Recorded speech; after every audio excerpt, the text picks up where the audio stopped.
Welcome to this Zentangle Quickie. My name is Heather Hartwick Gladden. I'm a Certified Zentangle Teacher. And today we're going to take a look at the Tangle Cruze from CZT Caren Mlot. All right. This was one requested from our Tangle Addicts community. I put out a poll looking for votes on as we work our way up at the time of this recording to St. Patty's Day, and just asked for for favorites. I listed ones that that were shamrock-y, it's hard to say, Celtic-y, and all that. And so this was one. I'm like, ooh, we haven't done this one yet, and yeah, it's really cool. All right. This one starts off, if you are familiar with the Tangle, it's a Zentangle original, Kiko, and starts off similar to that. Let's see how many I can get on here. What you will want to do is make sure to leave room, at the top and the sides of this one. So I'm going to start it right here, and this one you're going to put 5 lines close together, like so. And then the last one, and we're gonna continue to do these diagonal, and you do it as long as you want to go. Also, while I'm thinking of it, take a look at the For More Inspiration link, because Karen has put. Actually, we could call it Crazy Cruze, because it was a little different. So as a variation, but here's how this one goes. So you get your 5. Then on that last one, we're gonna start again, but continuing from that last one. So that's 1. Like I said, I try to keep them together. Attempt to have them be the same length. Oops, 1, 2, 3, 4, 5. Okay. Oh, let's get one more.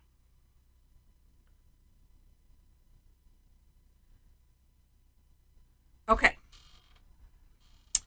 Now, I expanded my version of the step out just a little bit, because as I was looking, I'm like, well, where do I start on this next step? So what I did was, on my step 3, here's where my opinion where you should start. You can take a look. You can start either at either end, but from that top one, I just want to make sure you can see the tip of the pen. So we're going to do a curved line like that. Okay? And you know what? If you don't hit those, that's okay, because you can do this afterwards. Did I like that? Yeah, I mean, we'll do shading there anyway. I should not do that. Well, I'll do it just so we can show. So you can extend them. So don't worry about that at all. I found it easier to do this, because what we're going to do is we're going to do 4. So this part is 5. The next one is 4. And just working our way up.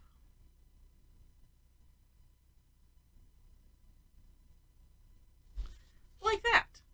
Now, I attempt, to try to get this close to the end, but as I found doing it, it doesn't, it's okay. It's a little bit forgiving on that lines. And then what we're going to do, and the first one is different than the rest. So this one, right, we're coming off of that first line. The next one, we're going to think hollow bow, but don't stress about it. So we're going to come from here. So essentially hollow bowing this line like that. So it's a similar idea as this, but we're coming from here. So it's more of a, however you want to think of it. Still doing 4. And honestly, as I have been playing with it, I'm not paying attention to this. It kind of ends up working out. So don't stress over it. Okay. And then we'll continue down. And like, this is not quite comfortable under my hand, but it's all right. We'll figure it out. It's all good. Blink, like that. Okay. Then, now this one you could, if you wanted to, turn your tile, do the same thing. So this, and I still have to look back. And then I did that. I looked back, and then I'm like, well, let me do it this way, because that first one, yeah, is gonna come like this. So if I turn it, yep, sure enough, it's that's where we started. This is just an insight into how Heather's brain sometimes works, because I always want to double check, because there have been some tangles where you don't, it looks like you could turn the tile and do the same thing over again, but not so much. So whichever way works for you, it's all good. But for the most part, it sure does look like that, right? And then we're going to come from here, just working up that other side. And this is why I mentioned you want to leave some room on the sides, so wherever you started, or you can use the hollabow concept, right, as I do on a lot of tangles, and where it just goes off the edge. Up to you, but I just wanted to make sure to make you aware of it. And this one, honestly, is this is once you get in the groove of it, it works out pretty good. And like I said, don't stress over trying to make anything line up. Just don't worry about it. Just do. Because as you will see, as I did, I was only worrying about it right here on that first one. And really, it was only the first line, and that, if looking at it this direction, it doesn't even line up. Okay, so now we have this. We have to, tie off the top and bottom end. And so this one, let's see, how do I want to word that? And I'm finding doing the smallest curve first, that's been helping me. So we are not doing this first line. Start on the second line in, and I'm starting at the bottom. So the second line in, and you can just kind of carry that over and make a little curve line into, the line that we have there. And then just continue.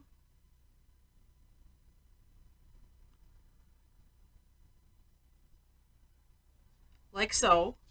And then, now, that was not the way I normally do curves, but, so I'm not going to turn my towel this time, because I should have done it maybe this direction all along. That's okay. So same thing, not this first one, and well, you know what? Let me take that back. I just want it to make sense later. Yeah. So this is the line that's connected, because you see all of these, and this one. So we didn't worry about that. It's the second one from this side. Well, you know what? Here to because we're connecting. So if you're looking, right, this is like a never-ending weave, and so this part is open up here. So we're connecting this to this, and maybe that's the best way to think about it.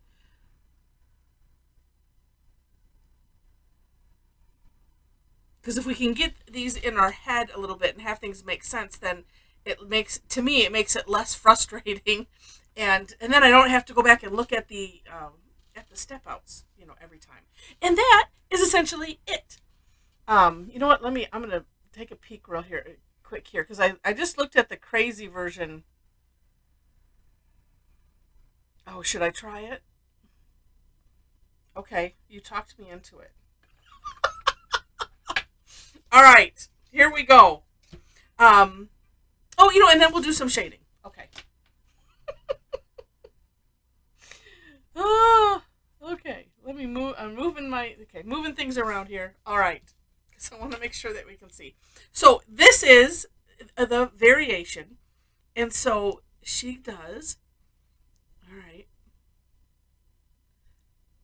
We'll do one kind of straight. 5. And then it's still kind of going in a diagonal.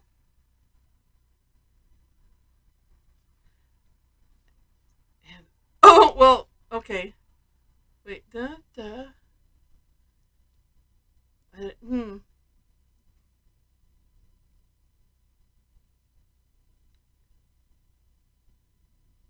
Yeah, wait, maybe I can.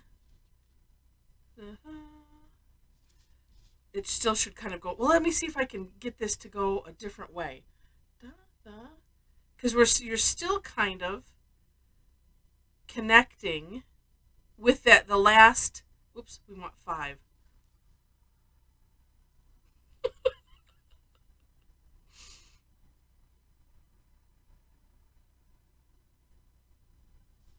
I should have started because I was picturing this instead of just kind of going crazy. Let's just see how this goes. All right, and I can do more down there or something. All right.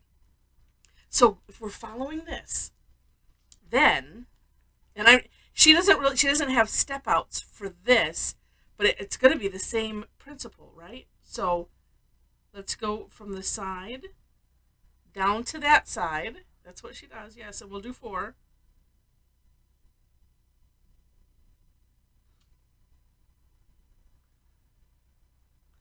Okay, and then we'll continue. So this will be coming from here and going to here, right? Yep.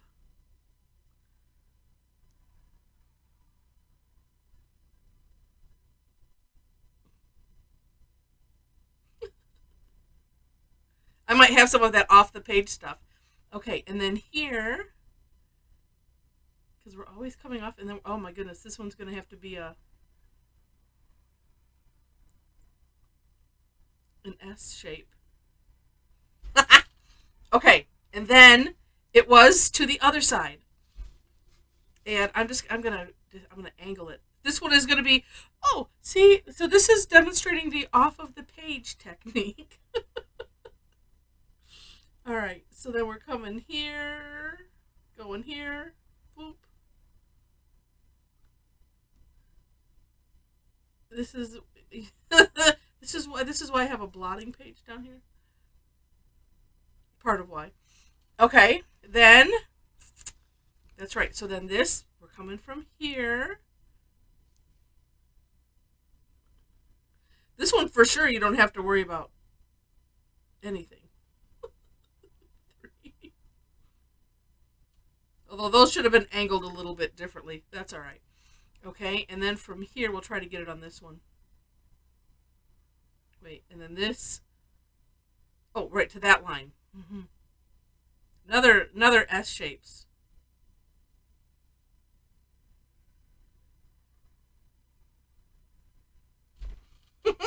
Okay, and then to cap them off, I get lost. All right. Oh, because, all right, let me look at it. See, and this is where understanding, okay, what's going to what? And I'm going to just start here because I'm seeing it clearer. So this is tying back into here because that is just open there, right? So not this line, the next one.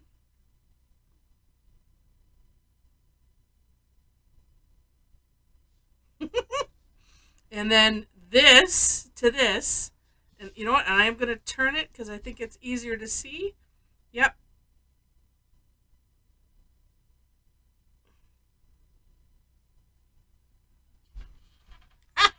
Now this one for sure, I'm going to extend. I think I'm going to extend these lines.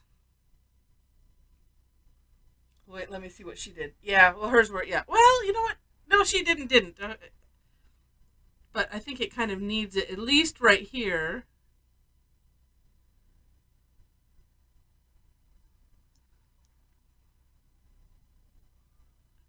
And this is one of those up to you. You know, and if you're doing this, knowing that when we shade, it's going to cover, you know, some of that anyway. So.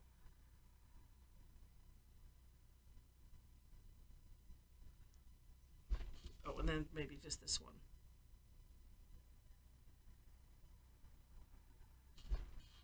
Okay, and maybe just this one. All right. And now let's do some shading. So, what I would normally, I will start with the straight one, right? The normal one. Rule is, or, you know, rule, especially if you're unsure about the shading, where things tuck under.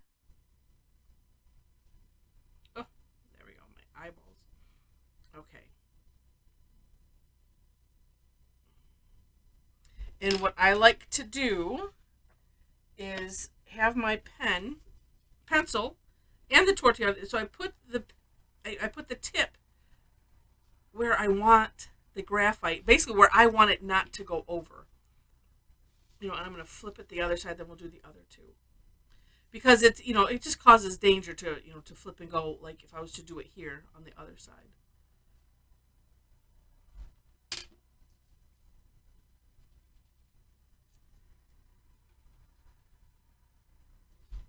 Oh, here. Oh, and right here, let's see if I have enough left on my tortilla. Nope, I think I want it a little bit thicker. Or a little darker. Darker, thicker. Okay, then let's do this way. Nope. Let's do up here where I missed. Thank you, whoever was saying, hey, you missed one. All right. Yeah, as I was saying, it gives order to doing the shading. 90% of the time. And that you won't miss it. All right, and one more.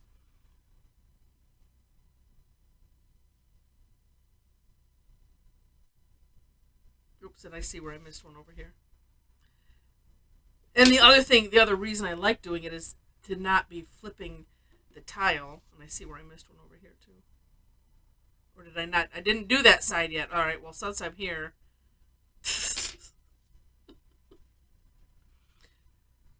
because I said something about order. Yeah, Jinxed myself.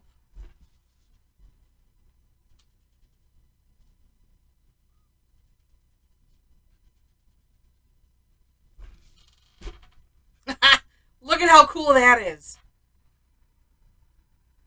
And also noticing where I did not connect the lines, it doesn't really matter. It's like it's a personal taste thing.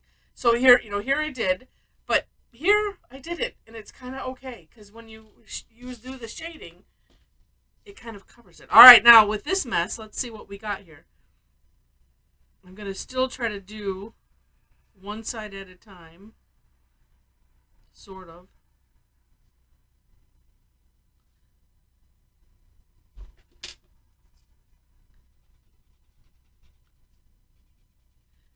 Kind of taking the graphite, even on here, into the little holes that are created.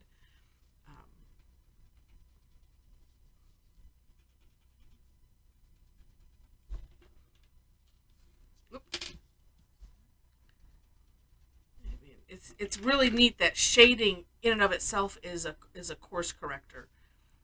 And, when things kind of go a little awry, it's nice to just say, you know what, let's just see how things look after the shading. Because honestly, you can always apply, the pen afterwards, and then reapply graphite if you need to.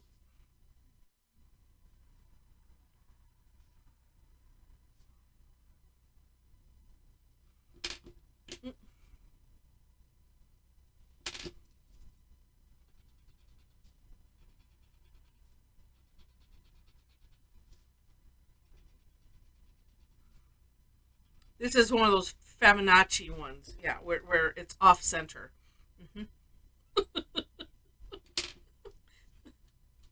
I was using that. All right.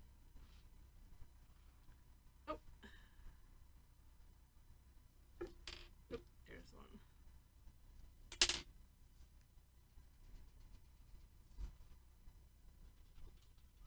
Oh, and there's one there. I don't think I have. Well, I might have enough built up on this tortillon already. Kinda neat. If I do, let's do it up there. Yeah, that way.